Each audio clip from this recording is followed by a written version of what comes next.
The Great Hall of the Galactic Trade Assembly was filled with beings from across the known universe. Creatures of every shape and size sat in their designated areas, their translators humming softly as they waited for the meeting to begin. Some had scales that shimmered under the artificial lights. Others had tentacles that moved constantly, never staying still.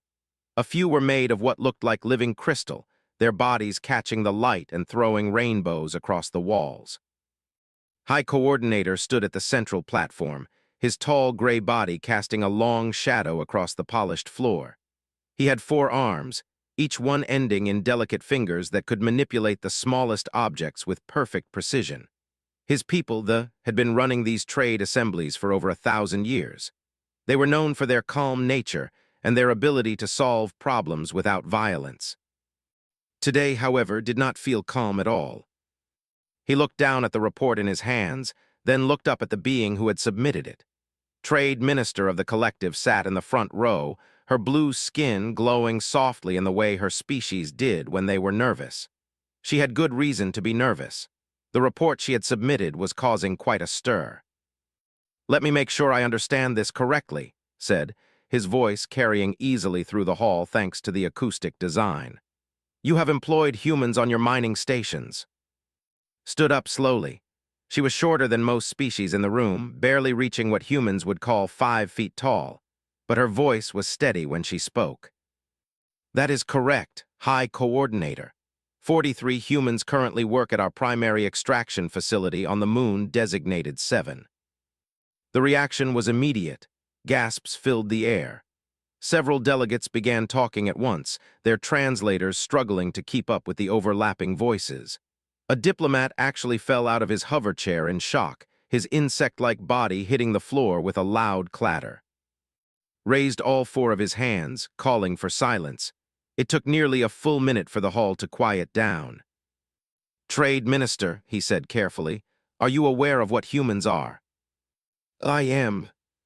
"Are you aware that they come from a Class 12 death world? That their planet is so dangerous that 99% of all species who have ever lived there have gone extinct?" "I am aware." "Are you aware that humans are persistence predators? That they evolved by chasing their prey until it literally died of exhaustion? That they can continue moving, walking, running for hours and hours without stopping?" "I am aware of all of this, High Coordinator." Set down the report and stared at her with all 6 of his eyes. "Then have you lost your mind entirely?" A murmur of agreement rippled through the assembly. Remained standing, her glow intensifying but her expression remaining calm. "With respect, High Coordinator, I have not lost my mind. I have found something far more valuable. I have found the solution to problems that have plagued our mining operations for decades. By hearing Death World predators. By hearing the most capable, loyal and beings I have ever encountered." The hall erupted again. This time did not try to quiet them immediately.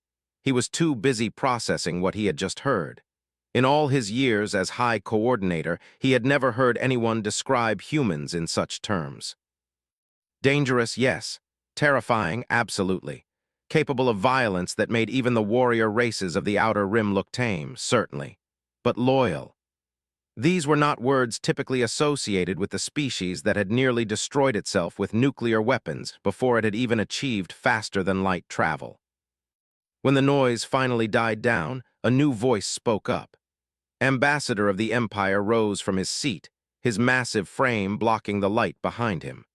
They were one of the oldest species in the galaxy, and they had a reputation for wisdom that was matched only by their reputation for caution. "Trade Minister," said, his deep voice rumbling like distant thunder, "I have studied humans extensively. They are fascinating creatures, but they are also incredibly dangerous. Their history is written in blood. They have fought wars over resources, over territory, over ideas, over things as simple as the color of their skin or the way they worship their gods. They have invented weapons capable of destroying their entire planet, and they came within minutes of using them on multiple occasions." He paused, letting his words sink in. "They consume poison for recreation. They call it alcohol, and they drink it in social gatherings. They eat plants that evolved chemical defenses specifically to prevent being eaten, and they call these plants delicious. They have domesticated wolves, one of the most efficient pack predators on their world, and they keep these creatures in their homes as companions. They allow these predators to sleep in their beds and play with their children. Another pause. They jump out of perfectly functional aircraft for fun. They climb mountains that kill dozens of their kind every year simply because the mountains exist. They explore the deepest parts of their oceans, where the pressure would crush most beings instantly, just to see what is down there. They strap themselves to rockets and launch themselves into the void of space, knowing that a single malfunction means certain death. Looked directly at. These are not the actions of a sane species, trade minister. These are the actions of beings who have no proper understanding of their own mortality. How can you possibly trust such creatures to work alongside your people? Did not flinch under the ancient ambassador's gaze. Instead, she smiled. Ambassador, everything you have said is true. Humans are indeed all of those things, but you have left out the most important part of their nature, the part that makes them not just useful but irreplaceable. She touched a control on her wrist, and a holographic display appeared in the center of the hall. It showed a mining station, a sprawling complex of buildings and equipment spread across a barren gray landscape. This is 7, our primary extraction facility. 8 months ago, this station was on the verge of complete failure. Productivity was down by 60%. Equipment was breaking faster than we could repair it. Worker morale was at an all-time low. We had lost 12 workers in the previous year alone to accidents that should have been preventable. The image shifted, showing charts and graphs that painted a grim picture. I was given 1 year to turn things around, or the collective would shut down the operation entirely. Hundreds of my people would lose their jobs. The resources we extract from 7 would have to be purchased from other sources at much higher prices. Our entire economy would suffer. She touched another control, and the image changed again. Now it showed a group of humans, standing together in what appeared to be a meeting room on the station. I met these humans by accident. Their ship had experienced engine trouble, and they needed a place to make repairs. Standard procedure would have been to deny them access to our facility, but their captain, a woman named Lucy, offered to work in exchange for parts and supplies. She said her crew would do any job we needed, no matter how difficult or dangerous. The hologram zoomed in on one of the humans, a tall woman with short dark hair and a face that looked like it had seen more than its share of hardship. Her eyes were sharp and watchful, constantly scanning her surroundings even as she stood still. I was desperate, so I agreed. I expected them to work for a few days, fix their ship, and leave. What I did not expect was what happened next. Paused, and when she spoke again, her voice was softer, filled with something that might have been wonder. Within 3 days, Captain had identified 17 separate safety issues that my own engineers had missed. Her crew fixed 14 of them before I even knew they existed. When I asked her why she had done this without being asked, she looked at me like I had said something strange. She told me that unsafe working conditions were everyone's problem and that she could not in good conscience ignore them. The hologram shifted to show security footage. A human male was working on a piece of heavy machinery, his hands moving with surprising speed and precision. A worker stood nearby, watching with obvious fascination. This is Danny, the ship's engineer. He spent 6 hours teaching my maintenance crew a technique for extending the life of our drill motors by almost double. When one of my people asked him why he was sharing this knowledge freely, he laughed and said that information should be free, and that helping others was just the right thing to do. Another image appeared, this one showing a human woman carrying what looked like an injured worker on her back. The worker was much larger than her, but she moved steadily through what appeared to be a damaged corridor, smoke filling the air around them. This is the ship's medic. During their 2nd week on the station, a ventilation system failed in one of the lower levels. 3 of my workers were trapped, went in without hesitation, despite the fact that the atmosphere was toxic to humans as well. She carried out all 3 of them, one by one, and then treated their injuries herself because our medical staff was overwhelmed. His voice grew stronger. When the crisis was over, I asked why she had risked her life for strangers. for beings who were not even the same species as her. Do you know what she said? The hall was silent. She said that suffering was suffering, no matter who was doing it. She said that when someone needed help, you helped them. That was all there was to it. Let those words hang in the air for a moment. I hired them that day, all of them. Captain negotiated a fair contract for her crew, and I brought in more humans as quickly as I could find them. Within 2 months, our productivity had increased by 40%. Within 4 months, we had our first quarter without a single workplace injury. Within 6 months, 7 had gone from being a failing operation to being the most profitable extraction facility in our entire collective. She looked around the hall, meeting the eyes of as many delegates as she could. But that is not why I am here today. I am not here to talk about profits or productivity. I am here because of what happened 3 weeks ago.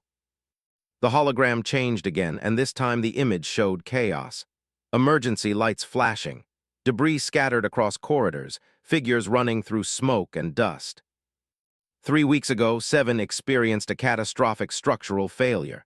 A section of the station collapsed due to stress fractures that our sensors had failed to detect. 27 of my people were trapped in the wreckage. Air was running out. Rescue teams could not reach them in time through the blocked corridors.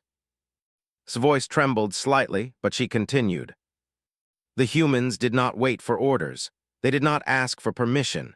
They grabbed equipment and went straight into the danger zone. Captain led them personally, even though I begged her to wait for proper rescue protocols to be established. The hologram showed Lucy and her crew moving through the wreckage. They were covered in dust and blood, but they did not stop. They lifted heavy debris that should have required machinery. They crawled through spaces that seemed impossibly small. They worked for hours without rest, without complaint, without any sign of giving up. It took them 11 hours. 11 hours of continuous work in conditions that would have killed most species. But they did not stop. Not even when Danny broke 3 ribs moving a support beam. Not even when nearly lost consciousness from exhaustion. Not even when the rescue became recovery for some of the trapped workers. Wiped at her eyes, which had begun to glow more brightly with emotion. They saved 19 of the 27 trapped workers. They brought out the bodies of the other 8 with as much care and respect as they showed the survivors. And when it was finally over, when the last worker had been pulled from the wreckage, do you know what Captain said to me? The hall remained silent. She apologized. She said she was sorry they could not save everyone. She was covered in blood and debris. She had been working for 11 hours straight. She had saved 19 lives through sheer determination and physical effort, and she apologized because it was not enough. Turned to face Ambassador directly. You asked me how I can trust these creatures, Ambassador. The answer is simple. I trust them because they have earned that trust. I trust them because when my people were dying, they did not hesitate. They did not calculate the odds. They did not ask what they would get in return. They simply acted because that is who they are. She looked around the hall once more. Yes, humans are dangerous. Yes, they come from a death world. Yes, their history is filled with violence and conflict. But their history is also filled with something else. It is filled with stories of humans risking everything to help strangers. It is filled with examples of humans standing up against impossible odds because they believed it was the right thing to do. It is filled with acts of kindness and bravery that make no logical sense. Straightened her spine and lifted her chin. I came here today expecting to be criticized, expecting to be told that I had made a terrible mistake. But I will not apologize for what I have done. I will not regret hearing humans, because those humans have become part of my family and I have seen what they are truly capable of. She paused one final time. They are capable of being heroes. The silence that followed was profound. Even the most skeptical delegates seemed moved by her words. Ambassador had settled back into his seat, his expression thoughtful rather than critical. High Coordinator was the first to speak. Trade Minister, your testimony is compelling, but surely you must acknowledge that your experience may not be typical. These humans you describe sound exceptional. Not all humans can be like them. Before could respond, another voice cut through the hall. She is right. Every head turned toward the speaker. A figure was standing in the public gallery, a section of the hall reserved for observers who were not official delegates. He was tall and broad-shouldered, with skin the color of polished copper and features that marked him as something other than the species most commonly seen in the assembly. He was human. "My name is Cole," the human said, his voice carrying clearly through the hall. "I am the captain of the independent freighter Evening Star. I have been working in galactic trade for 15 years. I have visited over 200 worlds and worked with dozens of species. And I can tell you from personal experience that Trade Minister is not exaggerating." Raised a hand. "This is highly irregular. The public gallery is for observation only." "With respect, High Coordinator, I think this is a conversation that needs more than one human voice," said. He did not seem intimidated by the assembled delegates, despite the fact that many of them were looking at him with expressions ranging from curiosity to fear. "You are discussing whether or not to allow humans into your workforces, your stations, your worlds. Do you not think it might be useful to hear from a human directly?" Considered this for a moment, then nodded slowly. "Very well, you may speak, Captain Cole, but be brief." Moved to the railing of the gallery, placing his hands on it and leaning forward slightly. "I have heard a lot of talk today about how dangerous humans are. About our violent history, our death world biology, our apparent disregard for our own safety. And all of that is true. We are dangerous. We do come from a planet that seems designed to kill everything on it. We do have a history that is filled with war and conflict." He paused, looking around the hall. "But here is what you need to understand about humans. We are not dangerous because we like hurting things. We are dangerous because we evolved on a world where anything that was not dangerous did not survive. We learned to fight because fighting was the only way to live. We learned to endure because giving up meant death. We learned to adapt because our world was constantly changing, constantly throwing new challenges at us." Straightened up. "And we learned something else, too. We learned that the best way to survive was not to be alone. On Earth, the most dangerous predators were eventually defeated not by individuals, but by groups, by communities, by tribes and families and nations working together. We learned that cooperation was more powerful than competition, that helping each other was more effective than hurting each other." He pointed at, "The Trade Minister is right about us. When humans see someone in trouble, our first instinct is to help. It does not matter if that someone is human or not. It does not matter if we know them or not. It does not matter if helping them puts us at risk. We help because that is what we do. That is who we are." A voice called out from the delegates. "But what about your wars? Your history of violence? How can you claim to be helpful when your species has spent most of its existence fighting itself?" Nodded, acknowledging the question. "Fair point. Yes, we have fought each other, a lot. But have you ever noticed what we fight about? We fight about ideas, about beliefs, about what is right and what is wrong. We fight because we care so deeply about certain things that we are willing to die for them." He spread his hands. "That same passion, that same willingness to sacrifice for what we believe in is what drives us to help others. When a human decides that someone needs protection, that someone becomes family. And humans will do anything for family. Absolutely anything." "Even die?" someone asked. "Especially die," said quietly.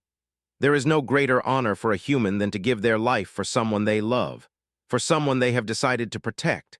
We write songs about it. We tell stories about it.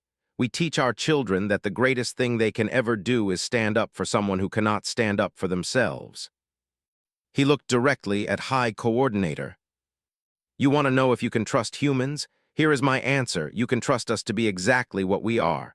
Passionate, stubborn, sometimes reckless, sometimes foolish, but also loyal, dedicated, willing to give everything we have for the people we care about." Paused, then smiled. "Give us a chance. Let us work alongside you. Let us show you what we can do when we are fighting for something instead of against something. I promise you will not regret it." The hall fell silent once more. High Coordinator looked at for a long moment, then turned to the assembled delegates. "This is unprecedented," he said slowly. "We have never had a human address the assembly before, and frankly, I am not sure how to proceed." Before anyone could respond, a commotion arose near the main entrance. The doors swung open, and an official rushed in, his blue skin flashing with agitation. "High Coordinator, Trade Minister, there has been an emergency."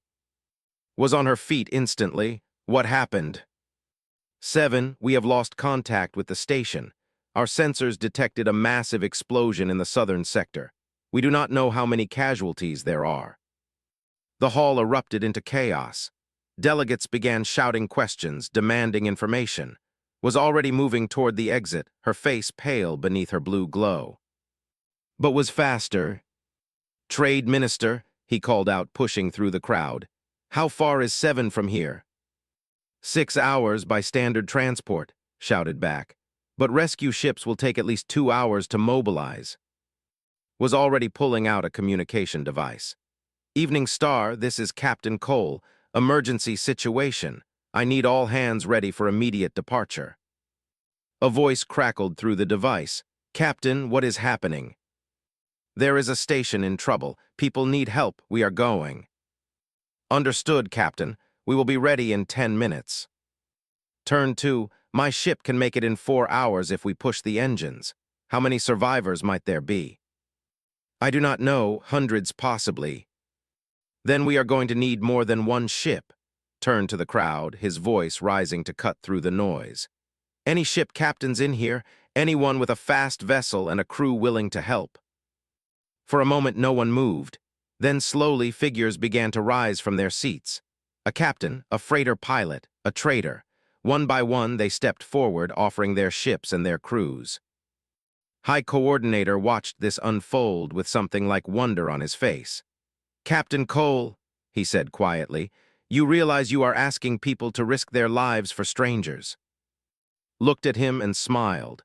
"High Coordinator, that is exactly what I am asking, because that is what people should do, that is what makes us worth saving."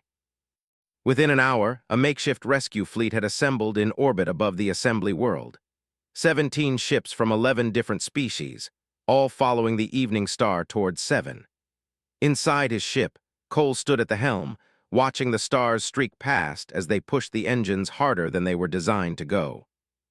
His first officer, a woman named Vance, stood beside him. She was shorter than, with gray-streaked brown hair and a face that suggested she had spent most of her life in space. "Captain," she said quietly, "you know we might not make it in time." "I know. And you know that even if we do, we might not be able to help." "I know that too." Nodded slowly. "So why are we doing this?" Did not answer immediately. He watched the stars for a moment, thinking about all the times he had asked himself the same question. All the times he had rushed toward danger instead of away from it. All the times he had risked everything for people he did not know. "Because someone has to," he finally said. "Because if we do not, who will?" Smiled slightly. "That is a very human answer." "That is the only answer I have." Behind them, the fleet continued its race toward 7.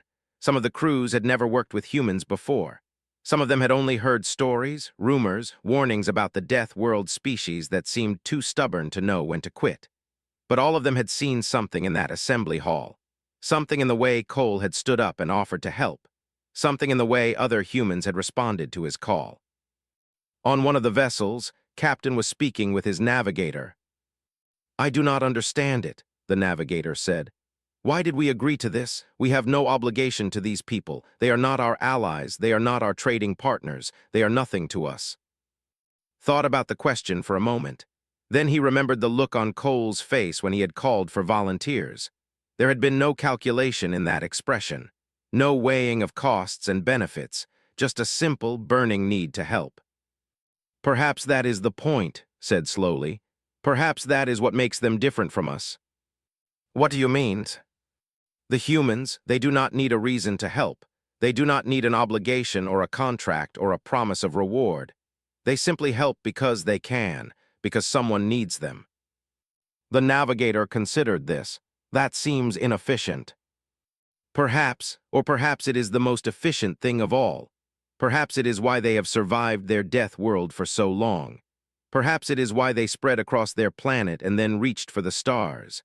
Not because they were the strongest but because they never stopped helping each other. Turned back to his controls. "I want to see what happens," he admitted. "I want to see if they are truly what they seem to be, and if they are," he trailed off. "If they are, then perhaps we have been thinking about them all wrong. Perhaps everyone has." The fleet continued its journey through the void between stars, and at its head, the evening star pushed forward, its human crew preparing for whatever waited for them at 7. In the assembly hall, High Coordinator watched the fleet's progress on a holographic display. Around him, delegates were still arguing, still debating, still questioning whether humans could be trusted, but was no longer listening to them. He was watching the 17 ships racing toward danger, watching the way they flew in formation, matching speeds despite their different designs and capabilities, watching the way they had come together in less than an hour, united by nothing more than a call for help from a human captain they had never met. "Perhaps we have been asking the wrong question," he murmured to himself. One of his aides looked up.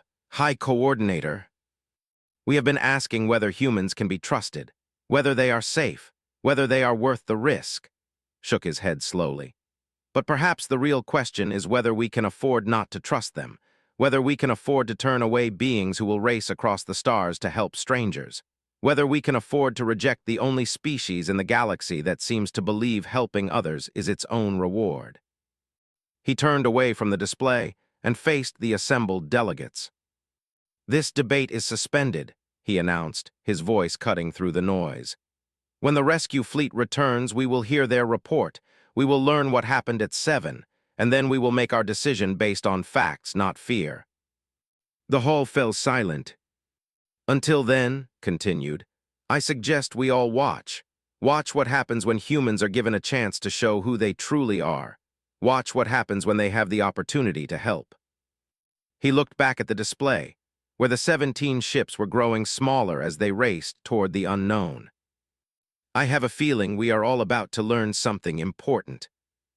4 hours later, the rescue fleet dropped out of faster-than-light travel at the edge of the 7 system. What they saw made even the most experienced captains gasp. The station was devastated. The southern sector, which had housed the primary processing facilities and living quarters for several hundred workers, was almost completely destroyed. Debris floated in a spreading cloud around the damaged sections. Emergency lights blinked weakly through shattered viewports, and scattered among the wreckage were the distress beacons of escape pods, dozens of them, their signals crying out for help. "All ships, this is Captain Cole," said into the fleet-wide communication channel. "We have a lot of work to do. I want rescue teams in suits and ready to deploy in 10 minutes. Focus on the escape pods first, then move to the station. Search every section, check every compartment. We do not leave until we have found everyone." "Captain Cole," a voice responded. "This is captain of the vessel Swift Current. My crew is not trained for this kind of rescue operation. What should we do?" "Do you have cargo holds?" "Yes, several." "Then you are on recovery duty. Pick up escape pods, bring them on board, make sure the survivors have food, water, and medical attention. Can you do that?" "We can." "Good. Anyone else who cannot do direct rescue, follow Captain's lead. The rest of you with me." The fleet sprang into action. Within minutes, dozens of rescue teams were moving through the wreckage, searching for survivors. The humans led the way, their death-world physiology giving them advantages in the harsh conditions. They could survive longer in vacuum. They could endure higher radiation levels. They could push through obstacles that would have stopped other species. But they did not work alone. The other crews followed them, learning from their example. They used their multiple limbs to reach places humans could not. They used their massive strength to move debris.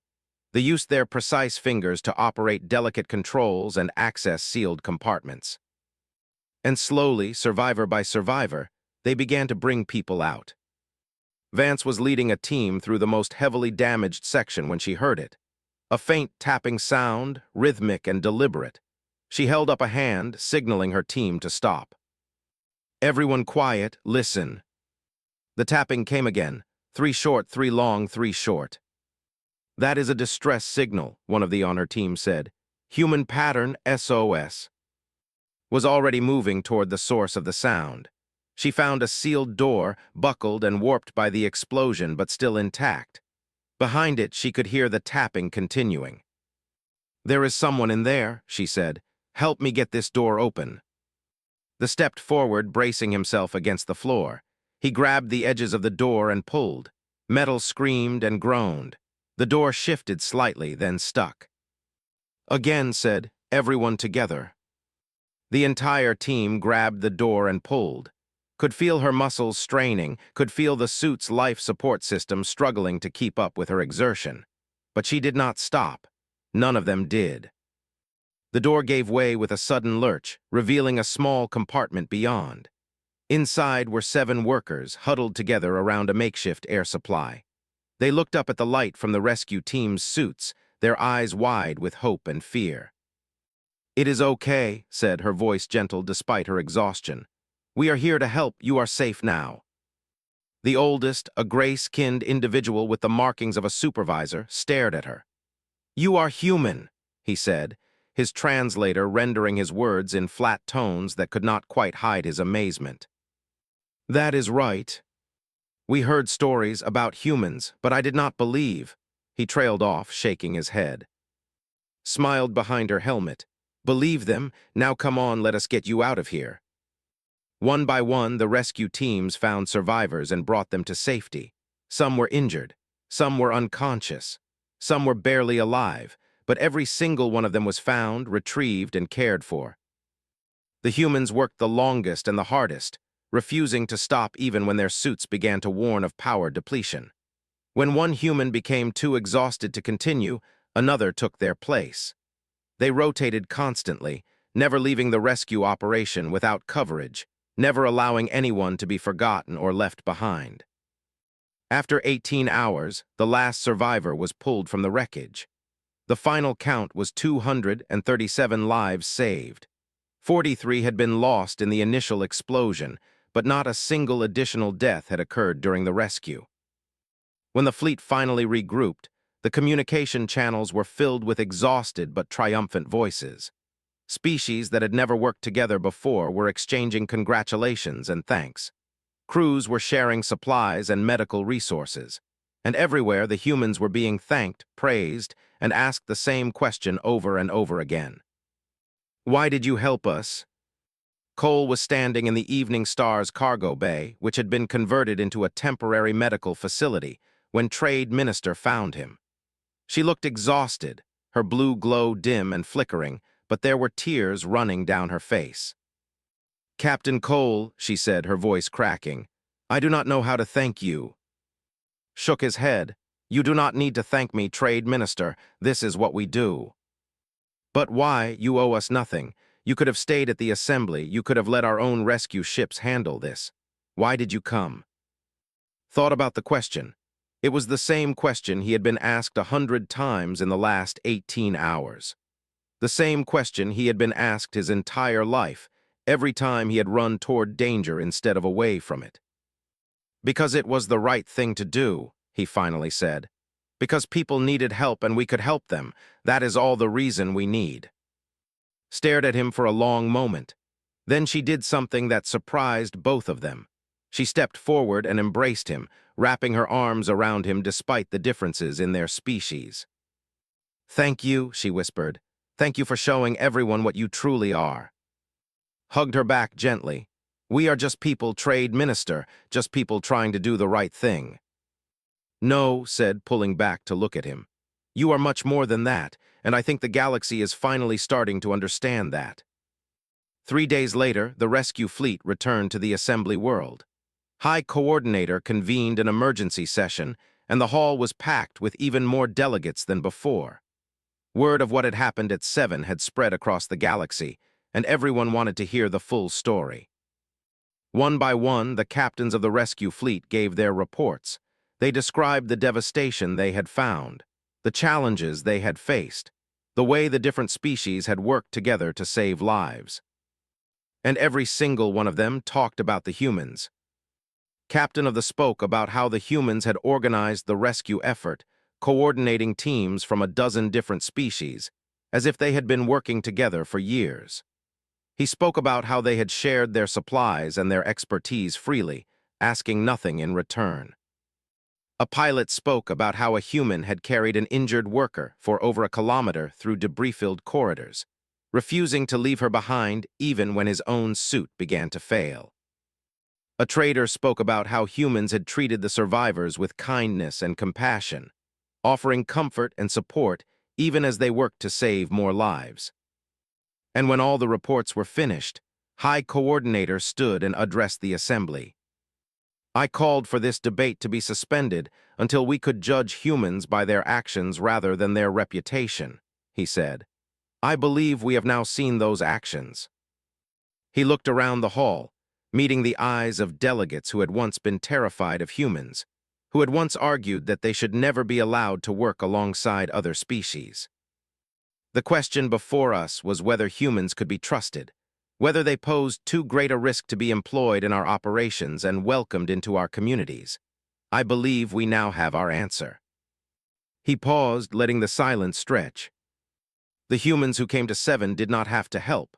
They had no obligation, no contract, no promise of reward. They came because they heard that people were in danger and they could not stand by and do nothing. They risked their lives for strangers. They worked until they collapsed from exhaustion. And when it was over, they asked for nothing except the knowledge that they had made a difference.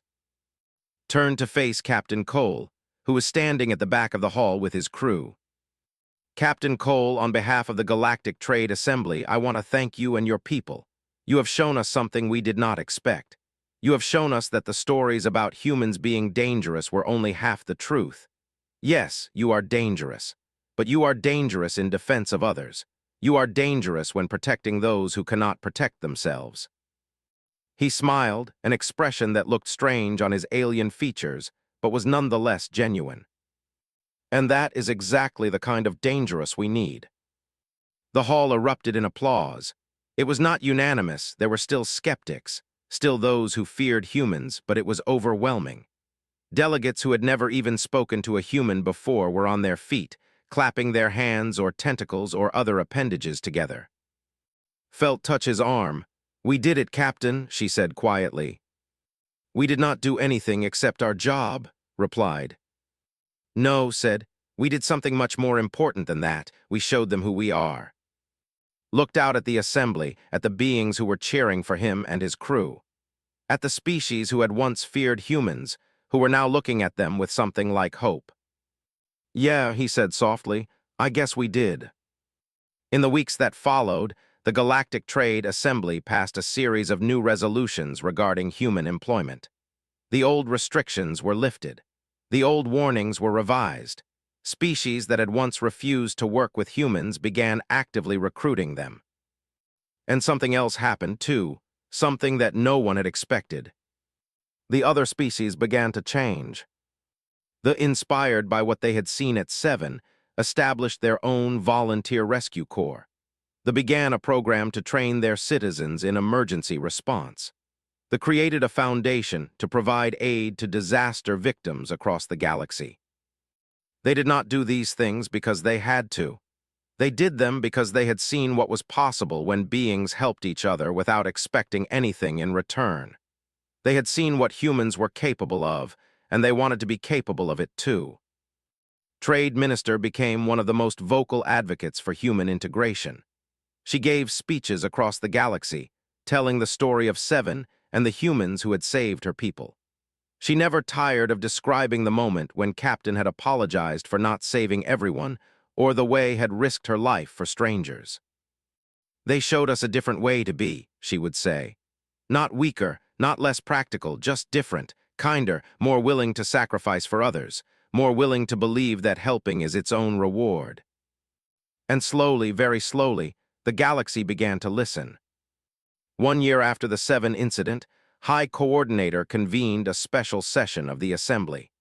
The topic was a proposal to create a new position within the galactic government, Ambassador to Humanity. The vote was nearly unanimous. When the announcement was made, Cole was on the far side of the galaxy, hauling cargo between systems that most species had never heard of. He learned about it from a news broadcast that picked up on the ship's sensors. "Captain," she said, "you might want to see this." Came to the bridge and watched as the broadcast described the new position and its responsibilities. He saw his name mentioned as one of the humans who had helped change galactic opinion. He saw footage of the Seven rescue, of his crew working alongside other species to save lives. "Well," he said when it was over, "that is something. Are you going to apply for the ambassador position?" Laughed, "Me, a diplomat, have you met me?" Smiled, "Just thought I would ask." "No, I think I will leave the politics to people who are better at it than me. I am just a freighter captain. I haul cargo and help people when I can. That is enough for me." He turned back to the controls and began plotting their next course. "Besides," he added, "the galaxy does not need human ambassadors. It just needs humans being humans, helping people, standing up for what is right, showing everyone that we are more than our reputation." Nodded slowly, "The Death World species that turned out to be heroes." "Something like that," smiled at her. "Now come on, we have a delivery to make, and who knows, maybe someone along the way will need our help." The Evening Star turned toward the stars, carrying its crew of humans toward whatever adventure waited for them next. Behind them, across the galaxy, a revolution was quietly taking place. Species that had once feared humans were learning to work alongside them.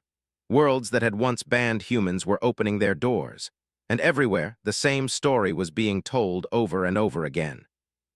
The story of the crazy Death World species that risked everything to help strangers. The story of the humans who proved that kindness was not weakness. The story of a galaxy that learned to trust, one rescue at a time. And it was only the beginning. In the Great Hall of the Galactic Trade Assembly, a new plaque had been mounted on the wall. It bore the names of every being who had died at 7, alongside the names of every rescue worker who had helped save survivors. Humans and aliens stood side by side on that memorial, united in a way that would have seemed impossible just a year before. Beneath the names, a simple inscription had been carved. "They came because we needed them. They stayed because that is who they are." It was, everyone agreed, a very human sentiment.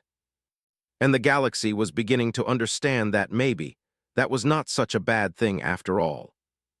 Far across the stars, on a small blue planet that most species still called a death world, a new generation of humans was growing up with stories of heroes who crossed the void to help strangers.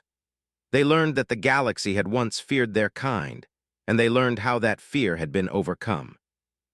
Not through conquest, not through force, but through simple acts of kindness repeated over and over again until even the most skeptical beings could not deny the truth.